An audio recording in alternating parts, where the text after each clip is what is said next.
জান, আমি আজকে তোমার কাছে আমার ভালোবাসার প্রমাণ চাই। আরে জান, তুই কি চাস প্রমাণ? তোর জন্য আমি আকাশ বাতাস করে দেব সমান। তোমাকে 3টা প্রমাণ দিতে হবে তুমি আমাকে কতটা ভালোবাসো। 3টা প্রমাণ কি? তুমি যদি এই আকবরকে 1000টা প্রমাণ দাও, এরপরে ওই আকবর তোমার 1000টা প্রমাণ দিতে রাজি। বলো তুমি কি প্রমাণ দিবা? তোমার প্রথম প্রমাণ হচ্ছে তুমি 30টা রোজার মধ্যে 30টা রোজা রাখতে হবে। এবার আরেকটা বলো। তুমি আমাকে ছাড়া অন্য মেয়ের দিকে তাকাতে পারবে না। আরে এই চশমা কেন পরেছি জানো? যাতে অন্য কোনো মেয়ের দিকে আমার চোখ না যায়। জান, আরেকটা প্রমাণ জান, ইফতারের পর তুমি বাথরুমে গিয়ে বিড়ি খেতে পারবে না।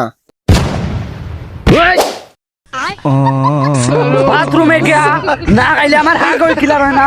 তোর মনে কি আমি কইলে পরে যাম কি রে?